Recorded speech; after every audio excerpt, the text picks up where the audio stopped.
Hello and welcome all in this session of the physics. तो इस session में हमने वेक्टर की शुरुआत की थी और लास्ट लेक्चर हमने वेक्टर से रिलेटेड कुछ इंपॉर्टेंट उसकी प्रॉपर्टीज़ देखी थी। इस लेक्चर में हम वहीं से कंटिन्यू कर रहे हैं।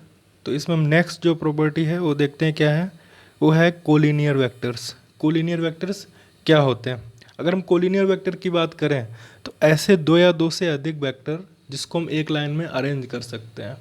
जैसे कोई भी हमने दो वेक्टर लिए, ये वेक्टर हमारे पास ए था और दूसरा वेक्टर हमारे पास बी था। तो इन दोनों वेक्टर को हम एक लाइन में शिफ्ट कर सकते हैं। कैसे शिफ्ट कर सकते हैं कि ए को उठा के यहाँ शिफ्ट कर सकते हैं या फिर बी को उठा के यहाँ पे शिफ्ट कर सकते हैं। क्योंकि हमने ये पढ़ा था कि किसी वेक्टर को अगर हम शिफ्ट करते हैं तो उसके ना ही मैग्नीट्यूड में कोई चेंज आता है और ना ही उसकी डायरेक्शन में चेंज आता है। कैसे? जैसे कि ये वेक्टर हमारे पास ए था और ये वेक्टर हमारे पास बी है। अब बी को उठा के हम यहाँ पे शिफ्ट कर दें तो क्या हुआ, इसके मैग्नीट्यूड में तो कोई चेंज नहीं आया और ना ही इसकी डायरेक्शन में चेंज आया, तो हम इसको शिफ्ट कर सकते हैं। तो कोलिनियर वेक्टर क्या होते हैं? ऐसे दो या दो से ज़्यादा वेक्टर जिसको हम एक लाइन में अरेंज कर सकें। तो इसकी डेफिनेशन से हमको क्या पता चलता है कि जितने भी पैरेलल वेक्टर होंगे वो भी कैसे होंगे? कोलिनियर होंगे। और जितने भी एंटी पैरेलल होंगे वो भी हमारे कैसे होंगे? कोलिनियर होंगे। क्यों होंगे? जैसे कि अगर हम पैरेलल वेक्टर की बात करें तो यहाँ पे ये पैरेलल वेक्टर थे, इसको हम अरेंज कर सकते हैं ना इस फॉर्म में, तब भी तो ये कैसे रहेंगे? कोलिनियर रहेंगे। क्यों रहेंगे? क्योंकि जब हम बी को शिफ्ट करें या फिर ए को शिफ्ट करें उस वेक्टर में कोई चेंज नहीं आ रहा तो उसको हम शिफ्ट कर सकते हैं। तो कोलिनियर की डेफिनेशन यही बोलती है कि ऐसे दो या दो से ज़्यादा वेक्टर जिसको हम एक लाइन में अरेंज कर सकते हैं। तो पैरेलल वेक्टर हमारे कैसे हो गए? कोलिनियर वेक्टर हो गए। ऐसे अगर हम एंटी पैरेलल की बात करें, ये हमारे कैसे हैं? एंटी पैरेलल वेक्टर हैं। तो एंटी पैरेलल को भी हम क्या कर सकते हैं? शिफ्ट कर सकते हैं सेम प्रोसीजर से, क्योंकि इसको भी अगर किसी एक वेक्टर को हम शिफ्ट करेंगे तो ना ही इसके मैग्नीट्यूड में कोई चेंज आएगा और ना ही इसकी कोई डायरेक्शन में चेंज आएगा। तो हम कह सकते हैं कैसे हैं ये? कोलिनियर वेक्टर है। नेक्स्ट इसमें देखते हैं। नेक्स्ट हमारा आता है परपेंडिकुलर और ऑर्थोगोनल वेक्टर।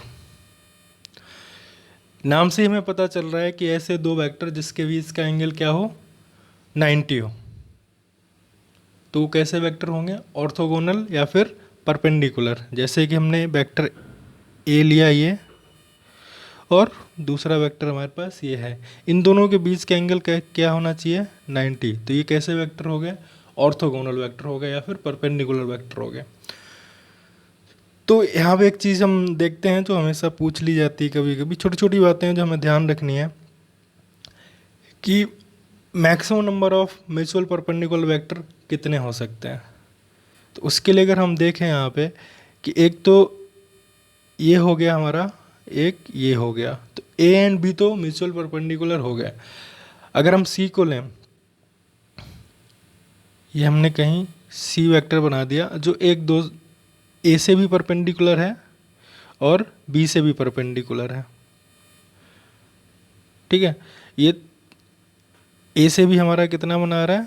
90 और बी से भी कितना बना रहा है? 90। इससे ज़्यादा हम कोई भी वेक्टर इसमें नहीं बना सकते हैं जो म्यूचुअली परपेंडिकुलर हो। अगर हम कहीं भी कोई अदर वेक्टर ड्रॉ करेंगे तो उसके बीच का एंगल चेंज हो जाएगा। तो हम कह सकते हैं कि मैक्सिमम नंबर ऑफ वेक्टर कितने हो सकते हैं जो म्यूचुअली परपेंडिकुलर होंगे? वो होंगे 3, जो कि यहाँ पे हमने देखा है। ये मैंने यहाँ पे सी वेक्टर को सर्किल बना के डॉट से रिप्रेजेंट किया है। हमने साइन कन्वेंशन लिया था स्टार्टिंग में ही कि सर्किल बना के अगर हम क्रॉस लेंगे तो क्या होगा? इनवर्ड होगा। अगर सर्किल बना के डॉट लेंगे तो क्या होगा? आउटवर्ड होगा। तो ये इसको याद रखें कि म्यूचुअली परपेंडिकुलर कितने वेक्टर हो सकते हैं? 3। 3 से ज़्यादा नहीं हो सकते, मैक्सिमम 3 हो सकते हैं, इससे ज़्यादा नहीं होंगे। अब हम कुछ क्वेश्चन लेते हैं जिससे हमारे कॉन्सेप्ट और थोड़ा डेवलप होंगे। इजी क्वेश्चन है ये, हम इसलिए ले रहे हैं कि जो भी हमने प्रॉपर्टी पढ़ी है उसका हम यूज कैसे कर सकते हैं इन क्वेश्चन सॉल्व करने में, क्योंकि और भी कॉम्प्लिकेटेड क्वेश्चन आएंगे जिसमें ये छोटी छोटी चीज़ें यूज होंगी, तो ये हमें पता होनी चाहिए। तो फर्स्ट क्वेश्चन हम लेते हैं। फर्स्ट क्वेश्चन हमारा क्या कहता है कि अगर vector A parallel to vector B है and B parallel to C है, then vector A and vector C must be parallel. ये हमें बताना है कि अगर vector A and B parallel हैं और बी एंड सी पैरेलल हैं तो हमें ये बताना है कि ए और सी मस्ट बी पैरेलल। तो हम चेक करते हैं, जैसी जैसी हमें कंडीशन दी है वैसे वैसे हम सॉल्व करना शुरू करते हैं। तो यहाँ से हम सॉल्यूशन करते हैं इसका। तो फर्स्ट कंडीशन हमें दी है कि ए पैरेलल टू बी। तो ए पैरेलल टू बी है तो ए को हमने बनाया और इसके पैरेलल हमने क्या किया, बी को बना लिया। सेकंड कंडीशन हमको क्या दी है, बी पैरेलल टू सी। तो बी तो हमारे पास बना हुआ था, इसके पैरेलल हमने क्या कर दिया, सी। तो ये हमारे पास दोनों कंडीशन कंप्लीट हो गई। ठीक है, फर्स्ट हमने क्या किया, फर्स्ट हमने ए और बी को ड्रॉ किया, पैरेलल हैं दोनों। इसके बाद बी एंड सी को ड्रॉ किया। ये होने के बाद अब हम चेक करेंगे जो हमसे पूछा गया है। हमसे पूछा गया है कि चेक करना है कि A and C must be parallel. अब हम यहाँ पे देखते हैं किस किस को, ए को और सी को। तो ए और सी को जब हमने देखा तो क्या हुआ, ए एंड सी कैसे हैं, दोनों पैरेलल हैं। पैरेलल पहचानने की क्या हमने कंडीशन ली थी कि ऐसे वेक्टर जिसकी डायरेक्शन क्या हो, सेम हो, तो वो क्या होंगे, पैरेलल वेक्टर होंगे। ये हमने पढ़ा था। तो यहाँ से हम अगर देखें ए एंड सी कैसे हो गए, पैरेलल वेक्टर हो गए। तो ये हमारा स्टेटमेंट कैसा हो गया, ट्रू हो गया। नेक्स्ट क्वेश्चन देखते हैं।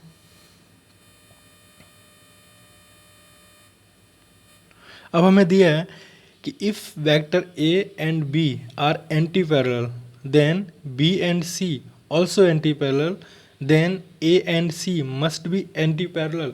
ये हमें चेक करना है। तो जैसे हमने प्रीवियस क्वेश्चन को सॉल्व किया था वैसे ही सेम इसमें भी वही सेम स्टेप फॉलो करेंगे। सबसे पहले हमें जो दिया हुआ है, जो कंडीशन हमें दी हुई वो हम यहाँ पे ड्रॉ कर लेंगे। तो सॉल्यूशन इसका देखते हैं। फर्स्ट कंडीशन हमको क्या दी है, A and B. A and B कैसे हमारे पास एंटी पैरेलल है।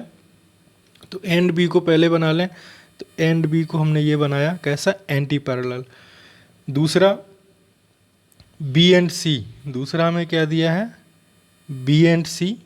तो बी एंड सी को यहाँ हम बना लेते हैं। ये हमने क्या किया, बी एंड सी को कैसा बना लिया, एंटी पैरेलल।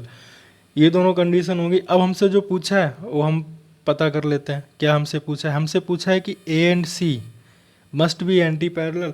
तो ए एंड सी को चेक करते हैं। ए हमारे पास ये है और सी हमारे पास ये है। ये हो गया ए, ये हो गया सी। अब देखते हैं क्या है, इसकी डायरेक्शन तो ये है और इसकी डायरेक्शन तो ये है। तो ये एंटी पैरेलल तो नहीं हुए। ये कौन सी कंडीशन को सेटिस्फाई करते हैं, पैरेलल वेक्टर को। तो ये कहना इसका गलत हो गया कि ये दोनों कैसे होंगे, एंटी पैरेलल होंगे। तो ये स्टेटमेंट कैसा हो गया, फॉल्स हो गया। तो बहुत इजी क्वेश्चन है। ये क्वेश्चन का यूज जो हम अभी सॉल्व कर रहे हैं ना, ये बहुत जब कॉम्प्लिकेटेड क्वेश्चन आएंगे ना उसमें ये छोटी छोटी चीज़ें हमको यूज़ करेंगे, जिससे हमारा जो क्वेश्चन होगा ना बहुत आसान हो जाएगा। अब नेक्स्ट क्वेश्चन देखते हैं।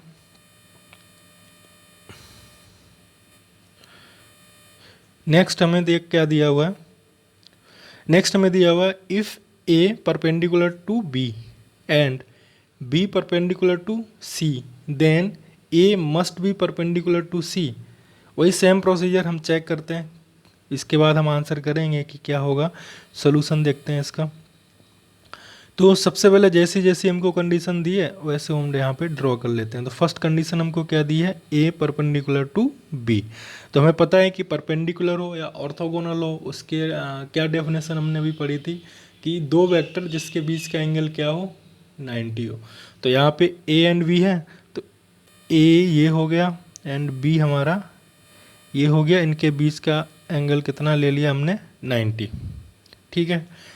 इसके बाद सेकंड कंडीशन हमारी क्या बोलती है, बी परपेंडिकुलर टू सी। अब हम बी एंड सी को, तो बी तो हमने ड्रॉ कर लिया ना, इसके साथ ही ड्रॉ कर लिया था। अब सी हमें चाहिए क्योंकि B and C also perpendicular. तो हमें क्या चाहिए, इन दोनों के बीच भी एंगल कैसा चाहिए, 90। तो ये हो गया हमारे पास 90। अब हम कह सकते हैं कि हमने जो जो कंडीशन हमें दी थी वो हम यहाँ पे सेटिस्फाई कर सकते हैं। कैसे? देखो ए एंड बी को देखें तो इसके बीच भी कैसा 90 एंगल है, तो ए एंड बी कैसे हो गए? परपेंडिकुलर हो गए। बी एंड सी को देखें, इसके बीच का एंगल भी कैसा है? 90 है, तो बी एंड सी भी कैसे हो गए? परपेंडिकुलर हो गए। अब हमें जो पूछा गया है, अब हम उसको देखते हैं। हमसे पूछा गया है कि ए एंड सी ये दोनों भी परपेंडिकुलर होंगे क्या? जब ये हमने सिचुएशन को ड्रॉ किया, इस सिचुएशन को जब हमने देखा तो हमसे क्वेश्चन में पूछा गया कि अब बताइए ए एंड सी भी कैसे होंगे? परपेंडिकुलर होंगे। तो हम देखना शुरू करते हैं ए एंड सी को। तो ए हमारे पास ये है और बी हमारे पास ए है। तो ए एंड सी, हाँ ए एंड सी को हम देखेंगे ना, तो ए हमारे पास ये हो गया और सी वेक्टर हमारे पास ये हो गया। तो एंटी यहाँ पे अगर हमने दोनों को देखा तो दोनों के बीच का एंगल कितना है? 180। तो जब दोनों के पास एंगल 180 है और दोनों की डायरेक्शन कैसी है? अपोजिट है। इसकी डायरेक्शन इस डायरेक्शन में है। अगर हम नॉर्थ साउथ सिस्टम से भी देखें ना, नॉर्थ साउथ, तो इसकी डायरेक्शन किधर है? Toward north. और इसकी डायरेक्शन किधर है? Toward south. और एंगल बिटवीन टू एंगल कितना है? 180। तो हम जानते हैं ये डेफिनेशन किसकी है? एंटी पैरेलल वेक्टर की है। तो ये दोनों कैसे होंगे? परपेंडिकुलर तो नहीं होंगे, ये कैसे होंगे? एंटी पैरेलल वेक्टर होंगे। ठीक है, एक बार और इसको समझ लीजिए। क्या क्या मैंने कि सबसे पहले जो हमें कंडीशन दी है उसको ड्रॉ कर लेते हैं। तो ए एंड बी को हमने ड्रॉ कर लिया, उनके बीच का एंगल कितना है हमारे पास? 90। इसके बाद बी एंड सी को हमने ड्रॉ कर लिया, बी एंड सी को, इसके बीच भी एंगल कैसा है? 90। तो हम कह सकते हैं दोनों कंडीशन हमने ड्रॉ कर ली। अब हमसे जो कंडीशन पूछी गई है उसको हम देखते हैं। हमसे पूछा गया है कि ए मस्ट बी परपेंडिकुलर टू सी। अब हम देखते हैं ए एंड सी को। तो ए को हमने जब चेक किया तो ये वेक्टर हो गया और सी वेक्टर हमारे पास ये हो गया। तो हमने ए एंड सी को जब चेक किया तो दोनों की डायरेक्शन कैसी? अपोजिट है और दोनों के बीच का एंगल कैसा है? 180। तो हम कह सकते हैं ये किसकी कंडीशन है? ये कंडीशन है एंटी पैरेलल वेक्टर की। तो ए एंड सी कैसे होंगे? एंटी पैरेलल वेक्टर होंगे, परपेंडिकुलर वेक्टर नहीं होंगे। तो ये हमारा स्टेटमेंट कैसा है? गलत हो गया। हाँ, अगर ये मस्ट भी नहीं बोलता, यहाँ पे सोचने वाली बात है, अगर ये मस्ट भी इसने कहा है तब तो ये फॉल्स हो गया। अगर यहाँ पे कुछ ऐसा लिखा होता, मे बी अगर लिखा होता तो हम इसको दूसरी तरीके से ड्रॉ कर सकते थे। कैसे कर सकते हैं? यहाँ पे देखिए, ए एंड बी को तो हम ये हमने ड्रॉ कर दिया 90। एंड सी को हम कैसे कर सकते थे? सी को हम आउटवर्ड दिखा सकते हैं ना, जैसे कि ये यहाँ पे नहीं दिखेगा लेकिन ये आउटवर्ड जो हमारा मोबाइल की स्क्रीन है उसके बाहर की तरफ, वेक्टर सी कैसा है? बाहर की तरफ। तो हम कह सकते हैं कि कैसे हैं? तीनों म्यूचुअली परपेंडिकुलर हैं। ए एंड सी भी 90 बना रहा है, ए एंड बी भी 90 है और सी एंड बी भी कैसा है? 90 है। तो तीनों म्यूचुअली परपेंडिकुलर हैं, तब ये स्टेटमेंट कैसा हो जाता? ट्रू हो जाता है। बट यहाँ पे उसने क्या दिया?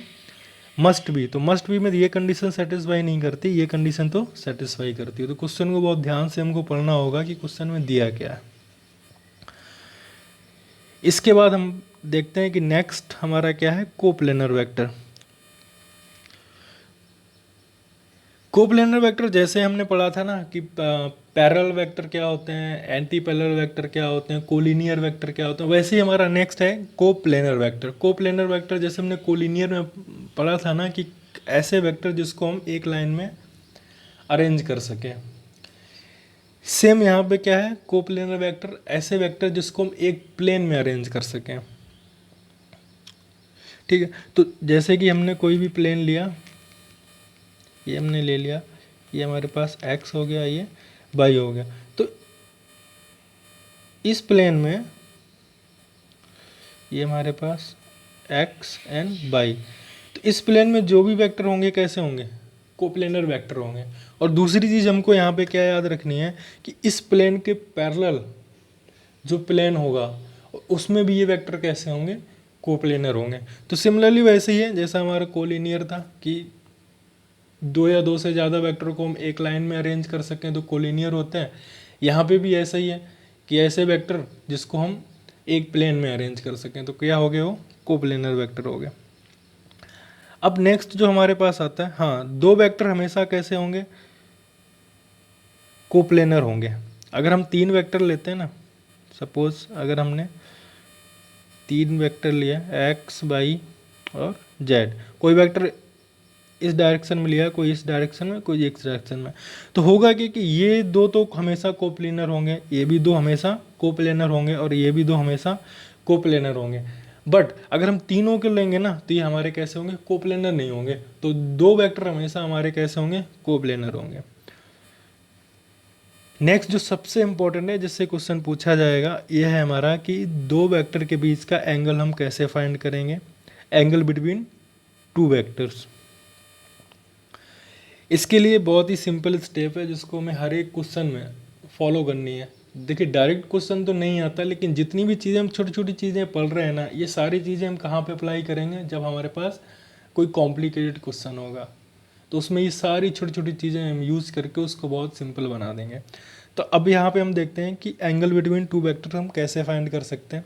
तो सबसे पहले तो स्टेप है उसकी कि कोई भी अरेंजमेंट हमें दिया हो, कोई भी कॉन्फ़िगरेशन दिया हो किसका, वेक्टर्स का, तो उसको हम क्या करेंगे कि वेक्टर को हेड टू हेड ज्वाइन करेंगे या फिर टेल टू टेल ज्वाइन करेंगे।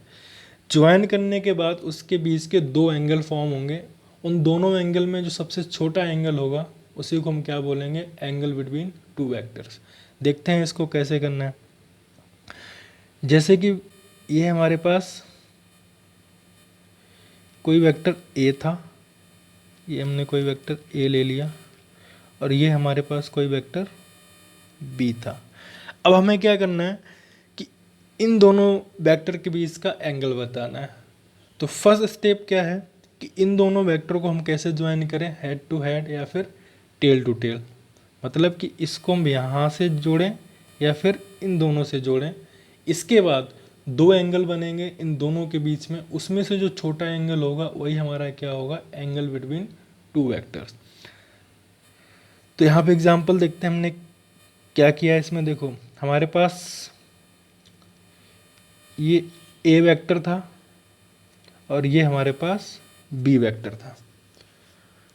इसके बाद हमने क्या किया, ए वेक्टर को उठाया, इसको हमने यहाँ से उठाया और इसके बी के टेल से जोड़ दिया। ठीक है, ए को हमने उठाया और बी के टेल से हमने यहाँ पे जोड़ दिया।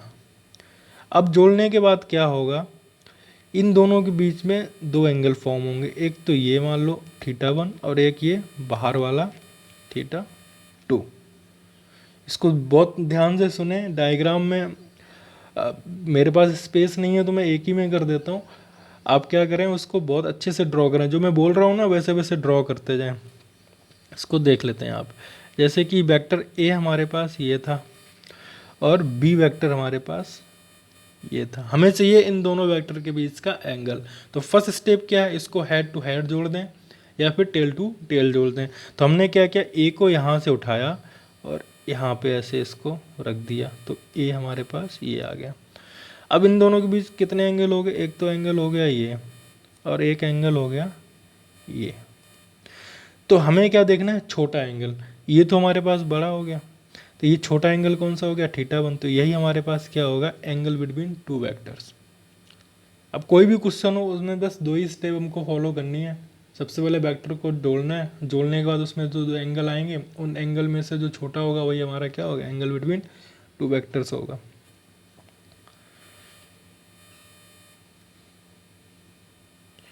अब यहाँ पे देखते हैं कि 2 वेक्टर के बीच का एंगल 180 से ज़्यादा नहीं हो सकता। ऐसे कैसे ऐसा क्यों हुआ उसको थोड़ा समझते हैं।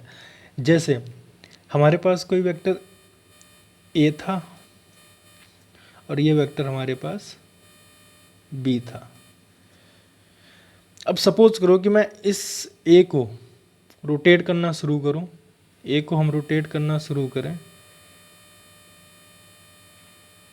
और इस, एक मिनट, ये हमारे पास वेक्टर ए था और ये हमारे पास वेक्टर बी था।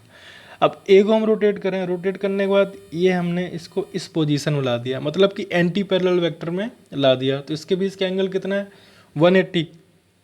अब जैसे ही इसको 180 से हम इधर लाएंगे, अभी यहाँ था ना, अब इसको यहाँ ला दिया मैंने, तो बाहर वाला एंगल क्या हो गया, θ2। और अंदर वाला हमारे पास क्या हो गया, थीटा 1। तो हम अब ये बाहर वाला नहीं लेंगे क्योंकि बड़ा है, अंदर वाला लेंगे क्योंकि ये छोटा है। तो एंगल बिटवीन फिर क्या आ जाएगा, ये वाला आ जाएगा। तो एक 180 से जैसे ही हम चेंज होंगे ना, कोई भी पोजीशन 180 से चेंज होगी तो हमारा क्या होगा, एंगल बिटवीन चेंज हो जाएगा जो 180 से कम होगा। फिर से एक बार इसको देख लेते हैं जो यहाँ पे हमने किया। ये हमारे पास वेक्टर ए था, ये हमारे पास वेक्टर बी था। अगर इसको हम यहाँ पे घुमाएंगे ना 180 पे, तो ये वेक्टर कुछ ऐसा आ गया। तो ए एंड बी कैसे हो गए, एंटी पैरेलल हो गए। तब तो इनके बीच का एंगल कितना है, 180 है।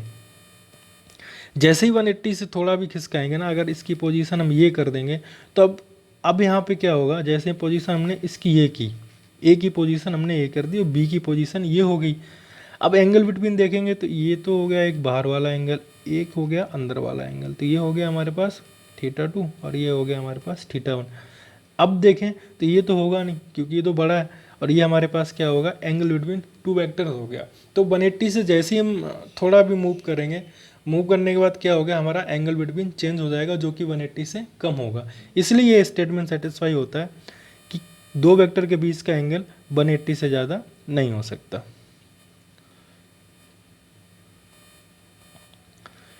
इसके बाद हम देखते हैं कि दो पैरेलल वेक्टर के बीच कितना एंगल होगा। तो हमने बोला था कि एंगल कैसे निकालते हैं हम, फर्स्ट स्टेप इसको हेड टू हेड जोड़ दें या फिर टेल टू टेल जोड़ दें। तो इसको हम अगर इसके ऊपर शिफ्ट कर देंगे ना, तो ये हमारा यहाँ जुड़ जाएगा। तो यहाँ पे एक के ऊपर एक ही है, ये हम नहीं दिखा सकते इसलिए हमने थोड़ा स्पेस दिखाया। तो इनके बीच एंगल हमारा कितना है, 0। ओके, अगर एंटी पैरेलल वेक्टर की बात करेंगे तो इनके बीच अभी हमने देखा था क्वेश्चन में, हमको समझ में आया कितना होता है, 180।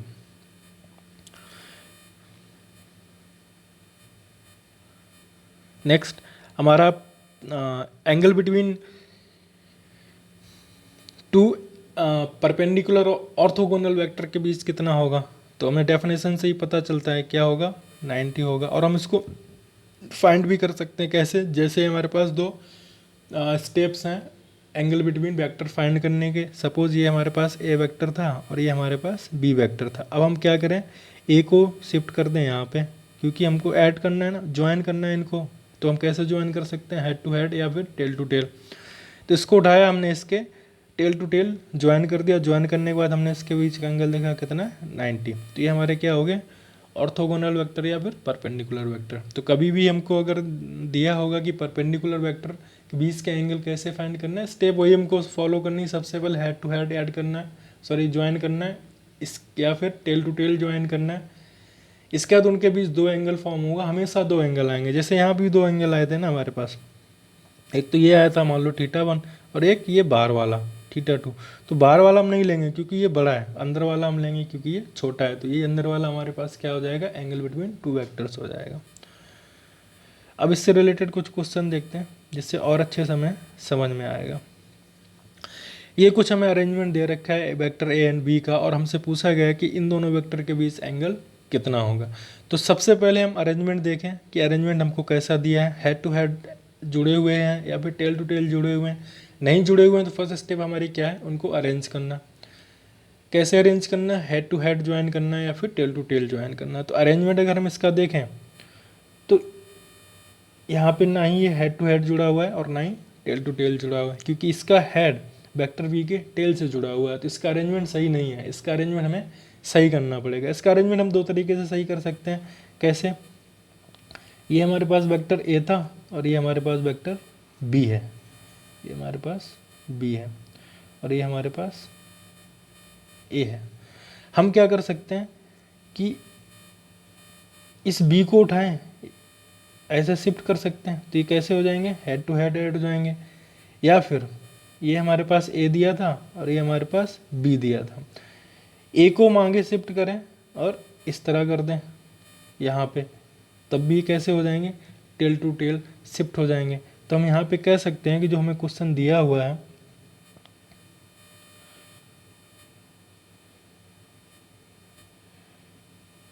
हाँ, तो हम क्या करें, ए को उठाया हमने, यहाँ इसको शिफ्ट कर दिया। शिफ्ट करने से क्या हुआ, ये हमारा अरेंजमेंट सही हो गया, क्योंकि हमें कैसे ज्वाइन करना था, हेड टू हेड या फिर टेल टू टेल। तो यहाँ पे टेल टू टेल हमने ज्वाइन कर दिया। अब हम देखते हैं इसके बीच कितने एंगल आएंगे, दो।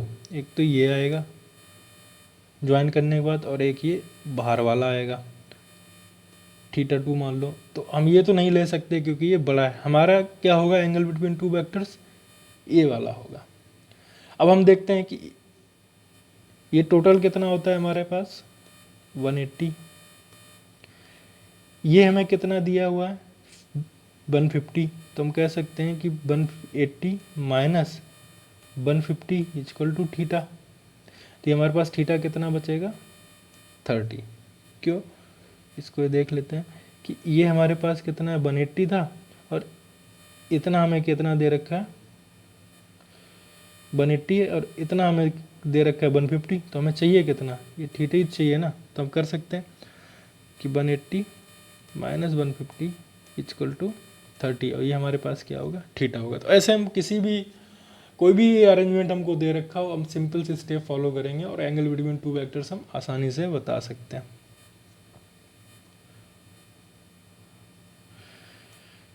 तो इस लेक्चर को हम यहीं पे ख़त्म करते हैं। नेक्स्ट लेक्चर में हम कुछ और क्वेश्चन लेंगे angle between two vectors find करने का, और इसके बाद 1 से 2 लेक्चर और आएंगे, हमारा वेक्टर कंप्लीट हो जाएगा। इसके बाद हम बहुत अच्छे अच्छे क्वेश्चन इसके लेंगे। तब तक के लिए थैंक यू। नेक्स्ट लेक्चर में मिलते हैं।